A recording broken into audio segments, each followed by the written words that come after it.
So, welcome back. I'm Michelle from Team Cardboard.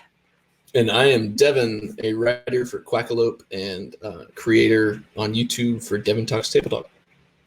And we are here to talk about Built for War from Mr. B Games, designed by Travis Meredith, developed by Active Magic Games, currently on Kickstarter. Today's March 16th. Today was day one of their 21-day campaign. And last I checked, they were at about 205% funded. So they probably don't. A little over 10,000 right now. So they probably don't need our help, right? So we can just say, like, right, whatever, I guess. Michelle. See you later. See ya. Good. Thanks for coming. No, but seriously, so we played this last week on Tabletop Simulator with Travis, the designer, and Scott from Active Magic, the developer. I also have the one and only, show it again, prototype in existence right now in my possession, and played it in person, physical copy this weekend. So we're going to talk about and what I we think astral about the game. projected myself to right, Colorado and played it.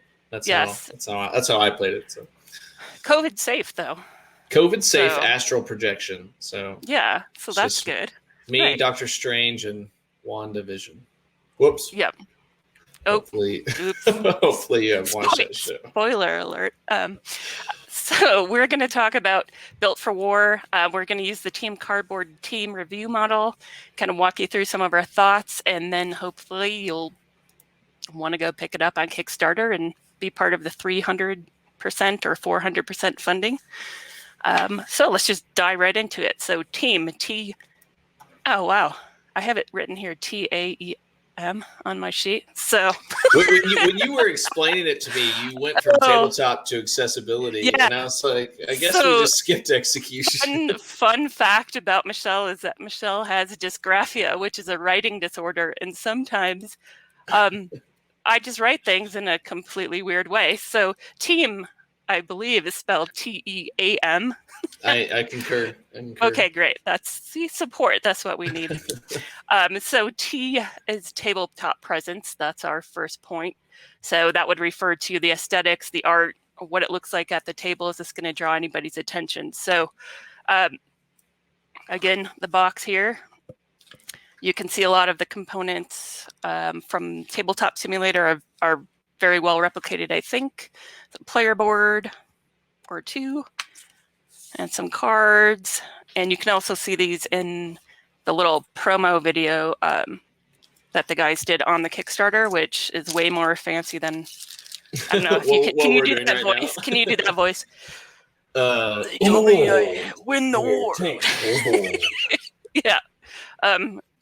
Chits, like a war game. So I don't know, Devon, what stands out to you about the tabletop presence? In terms of tabletop presence, so I have a shallow relationship or experience with war games. So I understand that there were...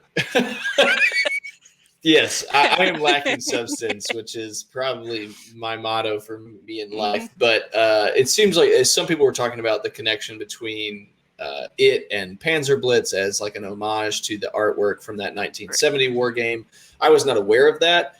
A more immediate correlation for me was Hellboy, either the board game or the graphic novels. It just has kind of those heavy, dark contrasts, like really deep reds, really deep blacks, and then punch whites that kind of like really stand out. So visually on the box art, I really like it. I think that it is fetching to the eyes. I think it kind of catches your attention visually when you're looking at it based off of the design. You know, you got a little bit of color on the tank itself, on the main tank, and then you have kind of some more monochromatic tones on the lower images of the box. So I like that.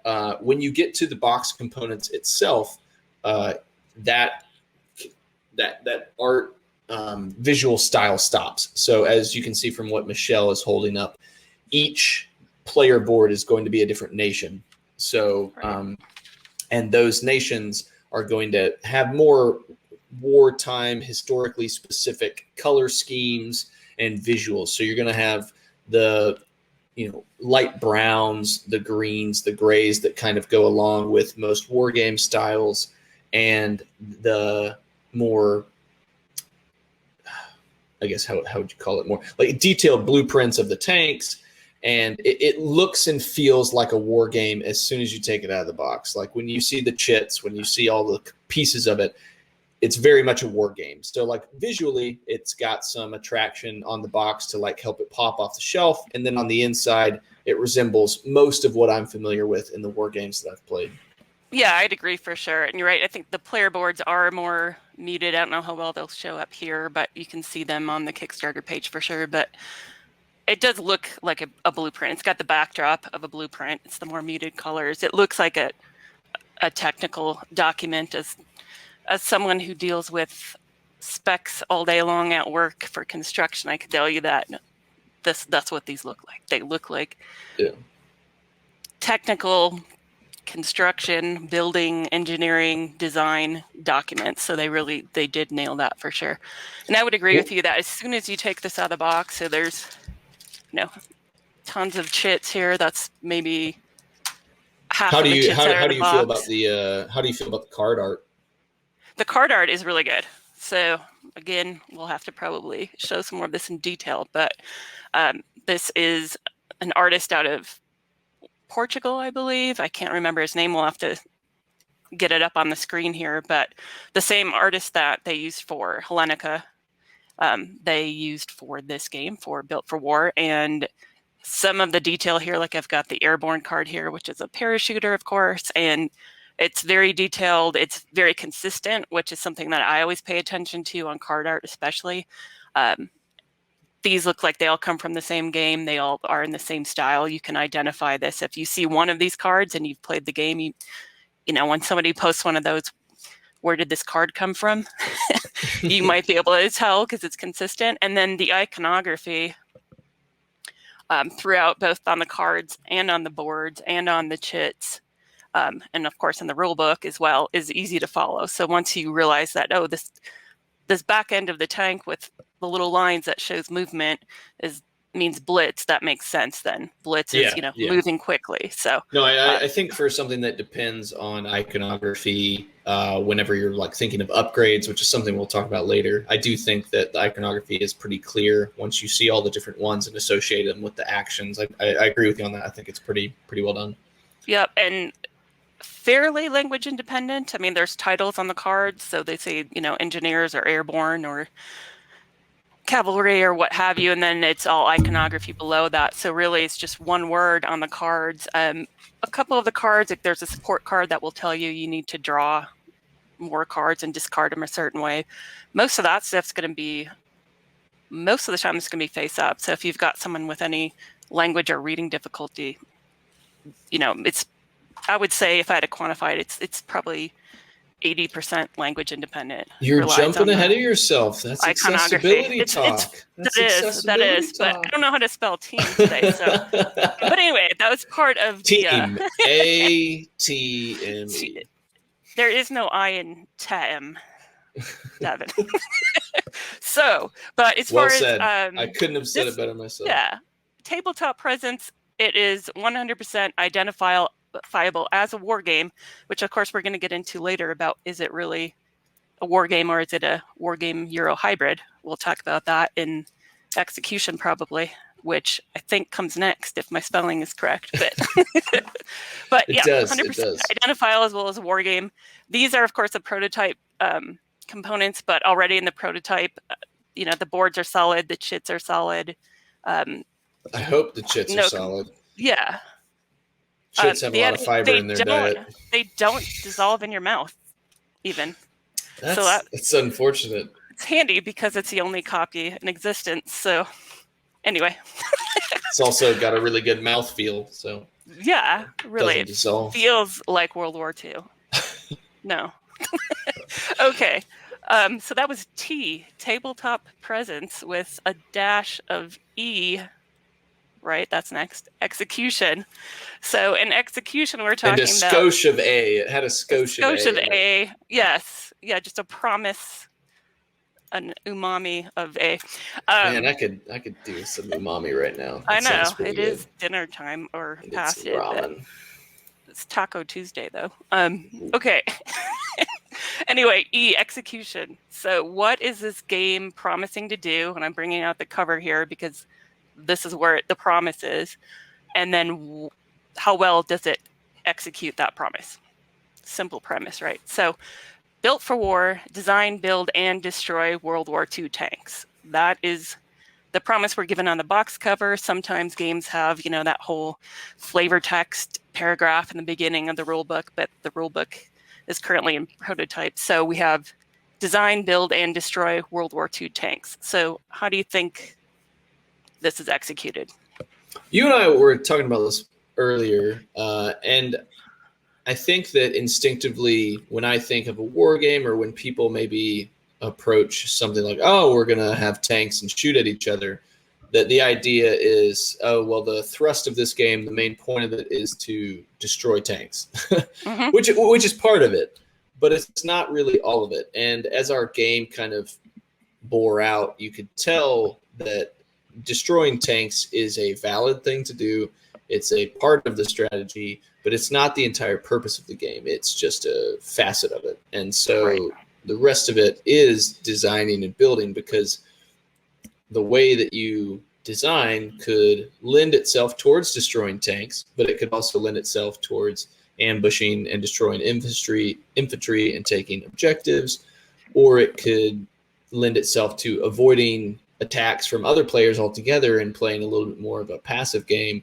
So I think that ultimately in execution, it succeeds. I think Right. it does what the designer and the publisher said it would. It does what it says on the box.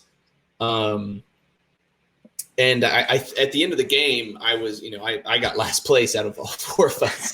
So I didn't execute very well, but I was immediately thinking and looking at other people's blueprints and creations and tank builds that they ultimately had, and was thinking about how I might do it differently next time and what combinations I didn't discover that might be interesting to explore. So if I finish a game and immediately am thinking about how to implement the mechanics of it next time, to me that says that it did what it's supposed to do well.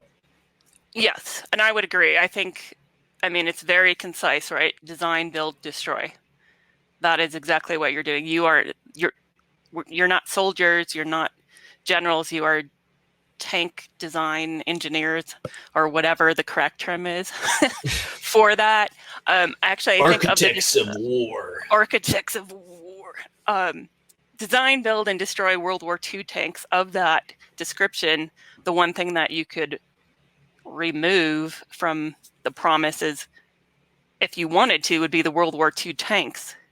Like, if you were sensitive to that, you could be like, I'm designing and building this machine. Like, if you're someone like myself who isn't, deep into what tanks are and what, I play a lot of war games, but I don't really get into specifically like the World War II stuff. I'm aware of it. I, have basic knowledge of it, but you don't have to know that. Like, so what you're doing is you're designing and building this machine that, sometimes is going to go fast, and sometimes it's going to blast cannons, and sometimes it's going to blast a machine gun. And as you can understand those basic concepts, you can play this game. And it does exactly that. You're going to spend time designing and building something and then letting it run.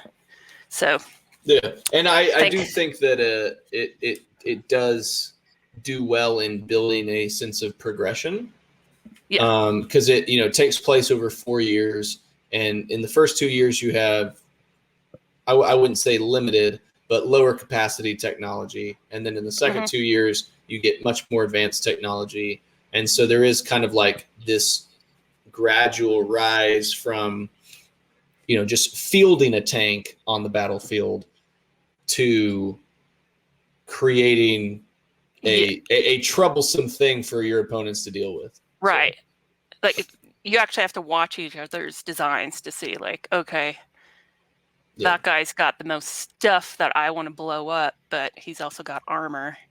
Yeah. So do I want to go build to deal with that, or do I want to focus on something else? So yeah, and I would definitely say that if some people play this on TTS, if they have the public mode or whatever beforehand, that is an aspect of it that would definitely play more smoothly and better in person. Like being able to see what your opponent's building.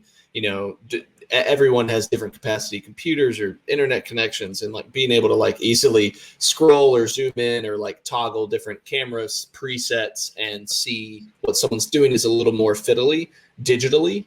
right. Ooh, fiddly digitally. That was pretty good. Wow, I liked yeah, it's that. like a haiku almost. You're halfway there.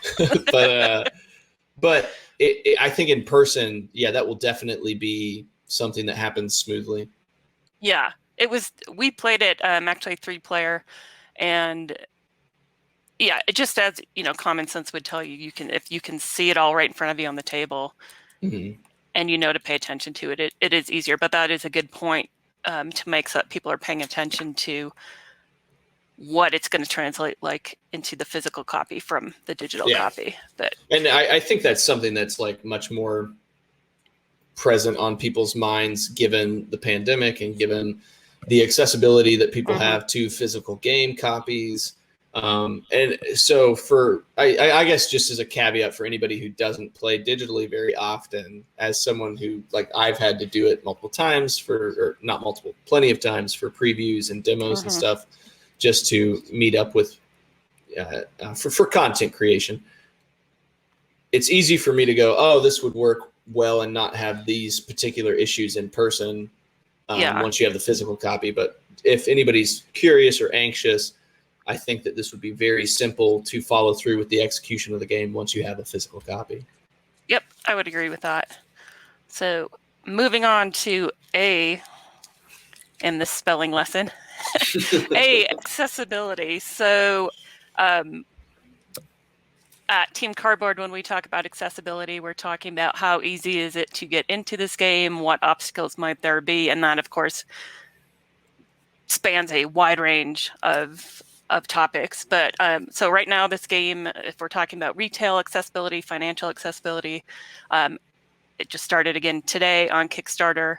I believe you can still get into it at about $35 and on the early bird, and then, but even after that, it only drops up like $5.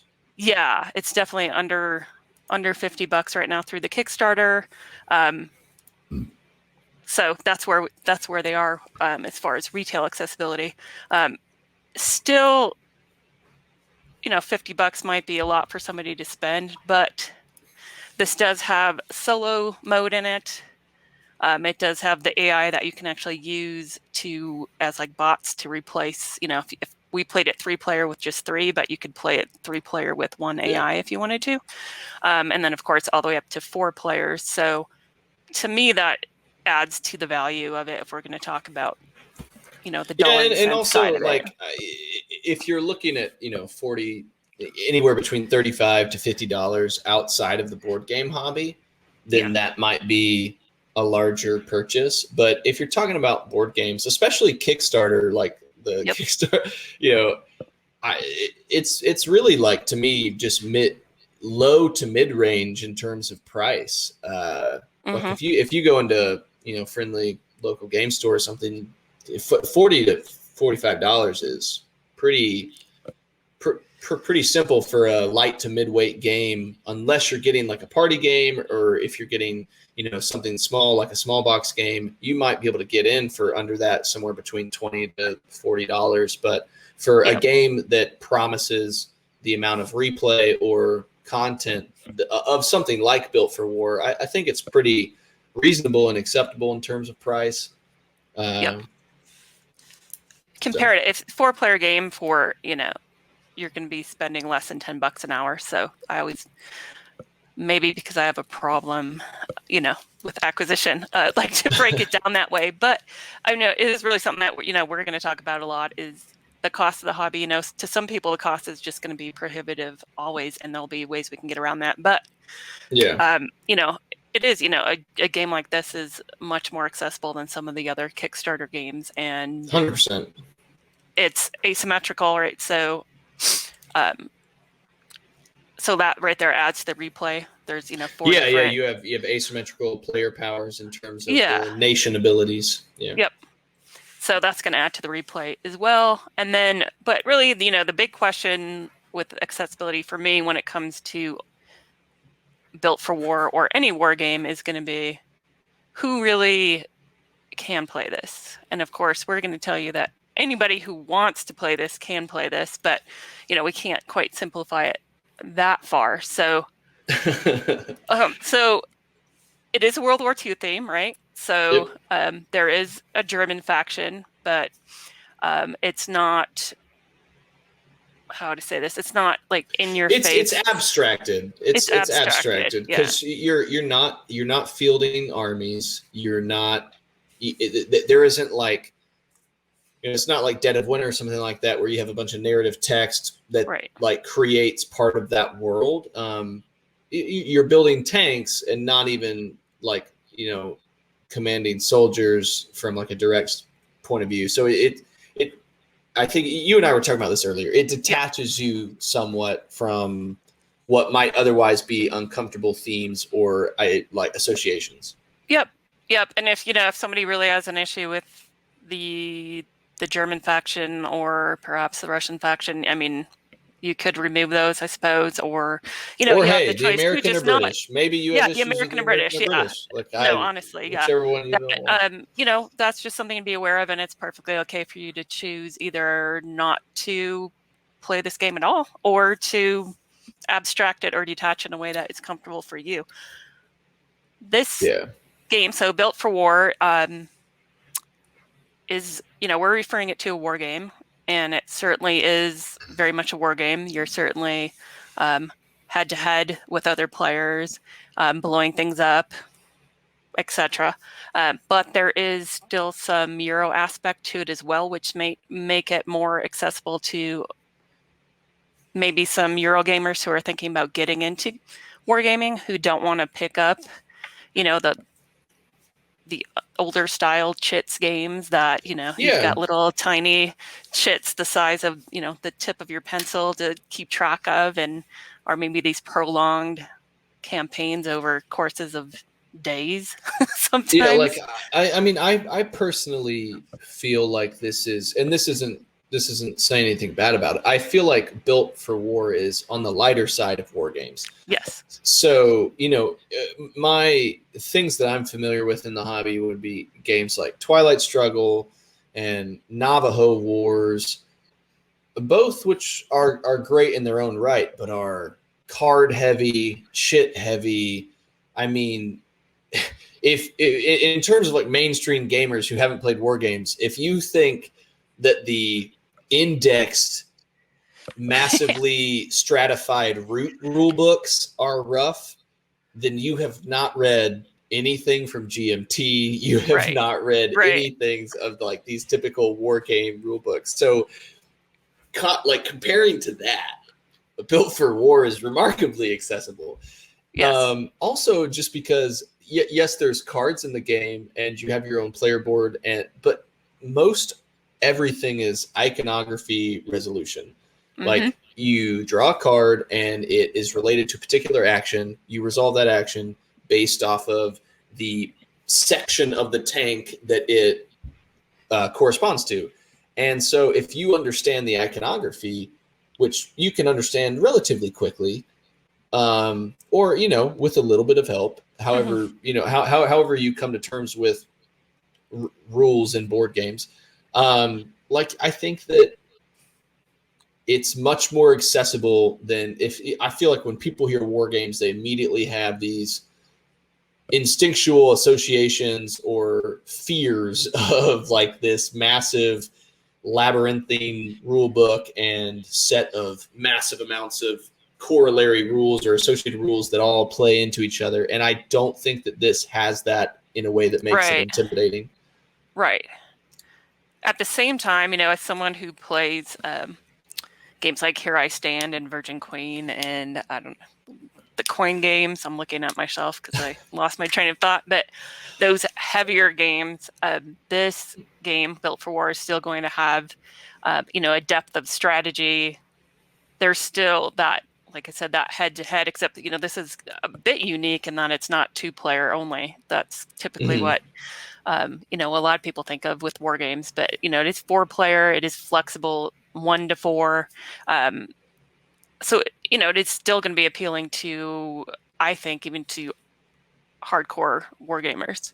In fact, I happen to know that this was play tested by Daniel Berger, who designed Caesar's Gallic War and Hands in the Sea, and who's a much heavier war gamer than I am, and I know that because he's the one that taught me how to play war games and destroyed me. I'm just going to nod along because I'm out of my element. Yeah. So, I think that's a bit of an endorsement that it's been put through playtesting by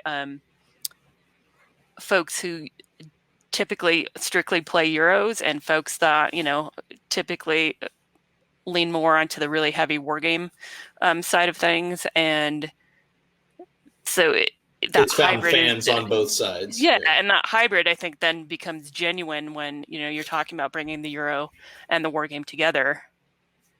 It's been tested with that audience quite extensively. So accessibility, affordable, easy to learn, probably. Theme is not going to probably scare you away unless, like we said, you just don't want to play World War II game, which is your prerogative. And I think a wide range of gamer types, war gamers to Euro gamers, are gonna enjoy it. Which brings us to M, which is the corniest of the team acronym. Rivers Cuomo. Where the magic happens for this game, for Built for War. Yeah, exactly. So when we talk about magic at Team Cardboard, we're talking about where the magic happens, what brings you back to the table. Why do you want to tell your friends about this game? What is really unique about this game? And for me, I really like anything with like hidden elements, so simultaneous action selections or hidden movement, that kind of stuff. So what happens in Built for War is at the beginning of each round, at the beginning of each of the 4 seasons of the 4 years, you are secretly looking at some technology tiles and sort of, I suppose it's very like thematic to the concept, right? You don't want other people to know what you're building, but eventually they're going to find out. So you're secretly looking at some tiles and choosing what you want to research to then be able to build later to upgrade your tank. But when you're done with those tiles, you're going to pass them to the next player for the next round, and then they're going to fill in the technology that you used, that you kept, with something from the bag, a secret draw. So it's that idea of like, you kind of know what you passed to them, but you don't for sure because they added in something new. But then you get to build up those research tiles, again, secretly, which apparently is exciting to me for some reason. Like, I understand 100%. Sorry, I'm going to let you finish, but I get why you like it. I get why you like it. So, and then you get to time when you actually want to execute those technologies and bring them, into a build. So you could do it, research this round, build next round, research again, build again, or you could, line up maybe 4 or 5 tiles in your research, face down, nobody else knows what you're doing, and then reveal them all like, aha, now I'm, now my tank is super tank. Whatever. Well said. Yeah. Eloquent. Yes. So that to me, that's my favorite part of the game. I'm not, I don't want to just piggyback, but that is for me because essentially those research tiles, you talked a little bit about like the anticipation and the excitement and the uncertainty of what those do in the game. And I agree with you. For example, like 7 Wonders, you have a card draft and you keep drafting around until you've got what you want, and then you play your card. So there's a little bit of uncertainty, but not a lot of anticipation because you play pretty quickly. In this, you can research and then the next turn build, but you also don't have to build. You can keep researching. And so what's fun in this game is when you're like gradually building up your tank and you're like, oh, my tank's awesome. And then you notice that like two of your opponents haven't upgraded yet, haven't built yet. And they've got like 3 or 4 technology tiles hidden. And you're wondering, man, like, what kind of tank are they about to bring out into this war? And then, they're like, all right, I'm about to build. And they go from nonchalant or like nothing much of a tank to just this fearsome, like horrifying, oh my God, like this thing, I'll never be able to hit this thing. It's got the most armor. Or, oh my goodness, every time this thing blitz, it's going to take every objective I have. It's very, it's exciting. It's the best part of the game for me, for sure, is that technology draft. Not only because of mechanically what the hidden aspect of it does, but because of the potential that you have for replay there. I mean, that's the bit at the end of the game where I was looking at what the 3 of you built, going, well, I didn't see those, and I could have combined that with something I had, or I like how you used these 2 technologies in conjunction with each other. And that's the best part, for sure. Yes, it's fun to have your opponents have 7, 8, or 9 tanks, and you just roll through them and destroy all of them. That's satisfying. That's rewarding. It's fun to be able to kill off an infantry unit or a mechanized infantry unit and take an objective. Those are exciting. But the technology upgrades and the system there, that like little track that builds through all of the different actions on your tank, and how you have primary technologies and secondary technologies. That whole system that Travis has created there is definitely what would make me want to keep playing. Yep, for sure. And then, the fun thing is, if you're talking about replay, is once you know this game, and it does not take very long to get to this point, but you could decide like, okay, this time I've played this game a few times, and now I really want to build a tank that's going to be fast, that's going to be able to blitz. Yeah. And you could focus on trying to make that happen, or something, that's just going to be this monster, heavy armored, indestructible tank, or whatever. You can really tune into those technologies and approach it from that angle. Or this technology, really fits with this nation's doctrine, which is that asymmetrical part that you can actually change up throughout the game. So there's really, you can play it right out of the box, but that technology is really, I think, where you're going to find the depth of strategy and replay. Sure. And for somebody like me, who's actually maybe a bit more tactical than strategic, by which I mean I'm making decisions based on things that are a little bit more upfront, a little bit more in the now than the long term. Yeah. It's easy to do that in this game because you've got, the handful of technology tiles in front of you to choose from, and you just go, okay, this is what I have to choose from right now. What did I choose from before? What can I make match up? So if that's your style, you can grab onto this game. I mean, like, I think in this, in that first game that we played, I did what I do in a lot of games where I'm like, I want to build up everything a little bit. So, I gave myself some better armor. I gave myself a strong gun. I let myself blitz a little bit better. But ultimately, I didn't go one direction, which you could easily do and really have some interesting games out of it. I mean, by the end of that game, Scott, even though he got 3rd place, was chaining together like 3 actions in one go, and it didn't feel good as a player sitting opposite him, like watching him achieve all of those things. And I don't mean that in a bad way in terms of experience in the game. Like, I was like, oh man, I want to be able to do that. Yeah, it does make you go, okay, next time I want to do this.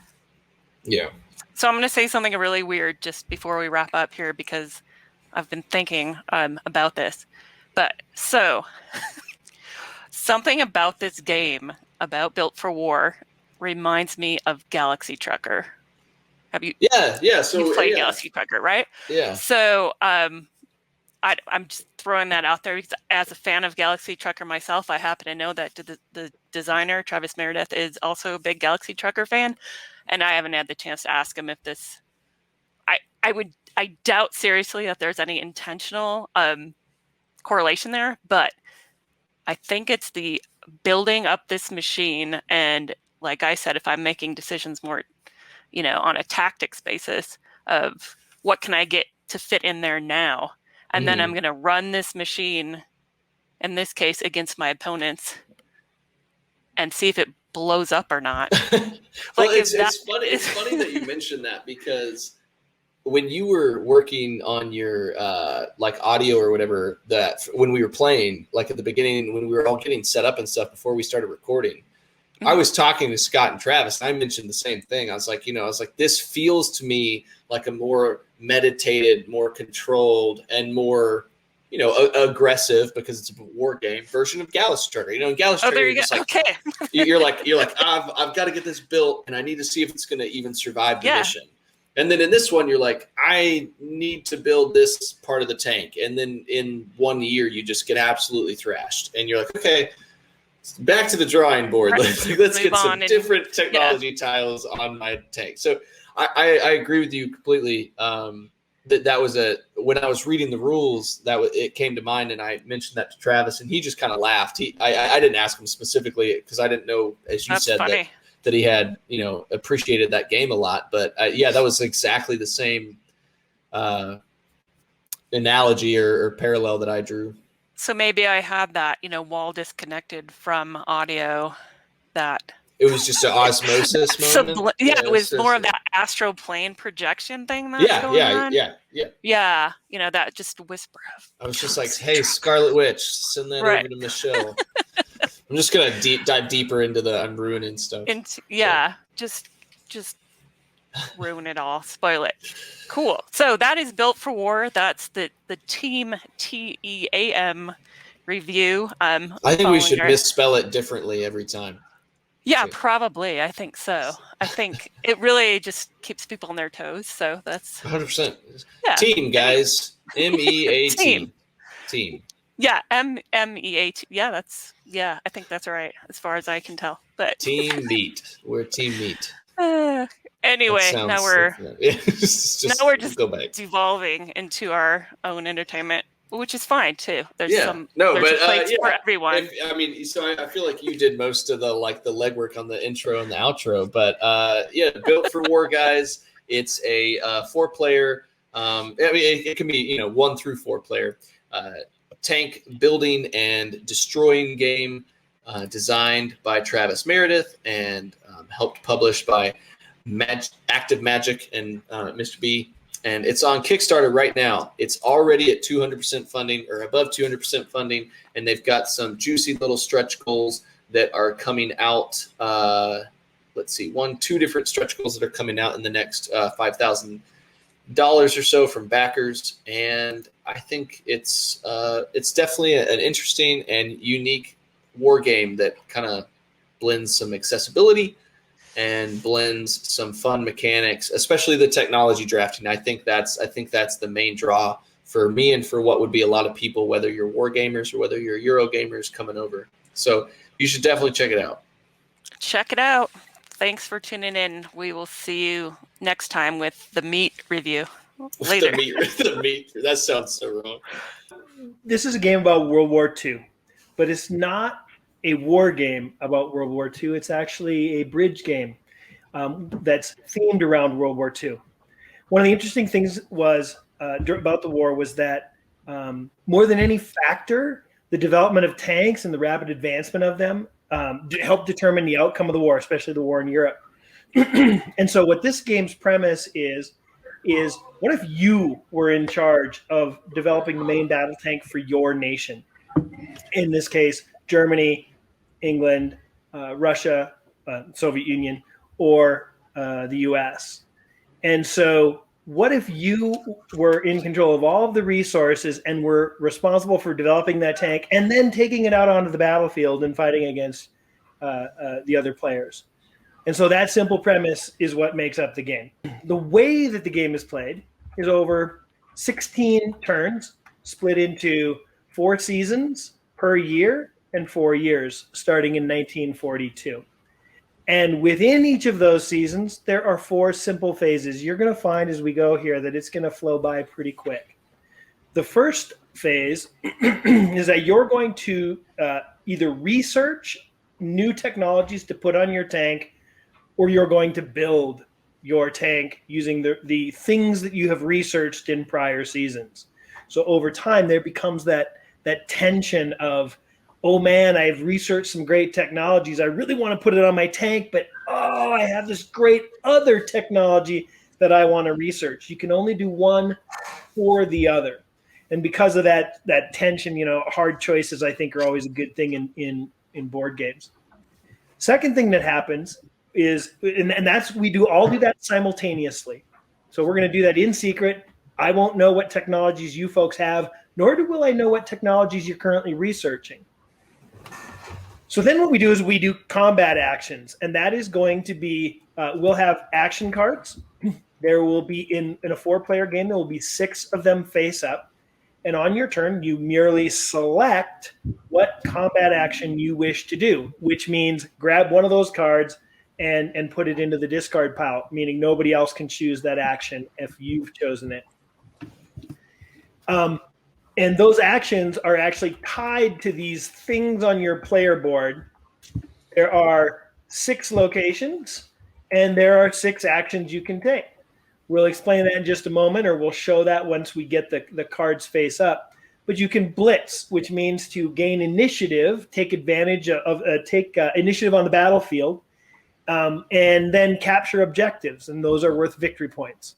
You can use your turret to gain initiative. You can fire your cannons to destroy enemy tanks. You can fire your machine guns to destroy support units. You can radio in for additional support, or you can repair your tank because it will get busted up and malfunction during the course of the game. After you've taken a combat action, there will be this check of a weight allowance. Some of the actions have maximum weights that your tank can be to take that action. Historically, as tanks got heavier, they also became more complex and a little bit less reliable, and that's actually modeled in the game. So we're going to do that 4 times. 1, 2, 3, 4, right? Spring, summer, fall, winter. And then we are going to do an end of season. So after the winter turn, at the end of each year, we're going to score points. And we're going to score points about in a variety of ways, most commonly because of these tank kill tiles, each one of which is worth a victory point. By support units, each one of which is worth a victory point. And finally, objectives, which are worth 1 or 2 victory points, depending on whether it's a minor or a major objective. And then finally, we can spend our initiative, and this is the initiative track. I don't know, right here with the tank treads. This initiative track is you can spend your initiative to score victory points. And the earlier in 1942, the earlier you spend that initiative, the more victory points you get, the more efficient it is. Later on in the game, it's harder to buy points with initiative. And then finally, at the end of I mixed that up a little bit. End of the season is just a reset. The end of the year is when we score those victory points. We're going to do that 4 times, 1, 2, 3, 4. At the end, there will be a small end game scoring, bonus points for whoever has the most production of tanks via these tank kill tiles. And if you don't have any tanks on the battlefield, i.e. all your tanks were destroyed, that's kind of seen as negative in a tank building game. And so you'll lose some points. And this is a victory point game. End of the game, whoever's got the most victory points wins the game. All the cards out. We're in the fall. It's, again, decide if you're going to build or... If you're doing something with the discard, it happens immediately, right? If it says auto, the minute you research it, you get it, and it goes on your tank. If it says discard, when you build, it's discarded. You get the immediate benefit. And there is a tile or two, that say auto, discard auto. Yeah. So for everybody following along, we're going to grab that bad boy, and we're going to pass these over to Michelle. I think I'm going to fire cannons. And I think I'm going to do it at Travis. Thank you. Right? So, Yeah, I have to might go have made a down. little bit of a mistake there, but I'm going to have to go down a initiative because of your Yep. upgrade. Yeah, it was Dazzle But Camo. But you after get to I do go it, I'll up. get to go up it. So can Yep. I just do that now, or do you want me to wait? Yeah, that's fine. The only reason I have it after is because for flanking purposes, but you're gonna flank me no matter what. So I'm doing +3 against your +1. What? Oh, you got a 6? Oh my goodness. I rolled I got a 7 total. Oh, that's probably enough. You got an 8, so yeah, 8. you killed one of them. And I think I'm going to go after you again. Sure. No reason not to. Oh, that's not good. I got a 2. All right. I think I'm going to go after you again. I like the way Travis works, or Devon works. Yep. All righty. I think I'm going to go after you again. Yep. So this is why you don't spend all of your initiative. All right, now you have to pick somebody else. All right. Hey, Michelle, you should have a tank kill tile right there. All right. I'll go. I was trying to lay low, man. No worries. I'll go after Scott since he took my objective. That makes sense. I'm a +1. I have a 5. I rolled a 2. All right. All right. Now let's go after Michelle. Scott, you want to come roll this back? She doesn't need to roll. I got a 9. Oh, wow. Wow, I haven't seen this many tank kill tiles wiped out in a long time like this. All right, so I keep one of those, correct? Yep. And the rest of these go in the Bag. All right. Easy come, easy go. Just so I got this right. If anybody tries to attack me, they gotta go +6, or I get a +6, right? Yep, that's right. All right. Oh, right. Yeah, actually, I do. No, you're good. That was my plan, was to do that and then do a fire machine gun. So, and probably this is the better one, right? The infinite. Yep. Well, there's someone with 4 infantry options to attack. Right. Shoot my conscripts. Shoot my conscripts. No, that's what I'm going after is the easy target. What's your machine gun? I've got +2. a +2 and then a +1. Yeah. Okay, what do you Yeah, shoot? You shoot with your tank first? Yeah. All right. Woo. 4 + 2 is 6. Got a 6. So that's suppression. All right. Let's do it again.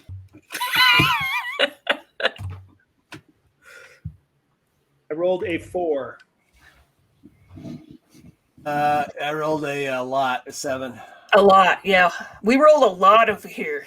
Okay. All right. And then I assume you're taking one more shot at something. Yeah. I'm a 2. This guy's a 2 defense, which is probably your best shot. Yeah, let's do that one. Well, technically, the people that are the engineers are more symbol-wise valuable in the same. Doesn't defense. matter. I stopped her. Oh, okay. Yep. I mean, that's the thing about fire cannons is at most it's going to get for you is 1 point, but you can really halt somebody else's scoring. And, in this game, I think everybody logically saw, I never went with a big gun, right? And you guys went, once somebody got big guns, started wiping out those tank kill tiles, then it was suddenly everybody's got armor, right? I just love that arms race component to the game. Well, I guess I just didn't see them because I assume you grabbed them before I got them. But those chain combo tiles are really interesting. Yeah, they add weight to your tank, but which is why. So my strategy such that it was I took 3rd place. Let's call it what it is. But early I went for tanks, things that lighten my weight, because I wanted to add these things in and not break my tank so I could get double actions, right? Yeah. At the expense of not building I had a little pea shooter on my tank. I never upgraded my cannon. Let's be clear. I had a. It's okay. Your pea shooter, pea shot my tank twice on a tie. So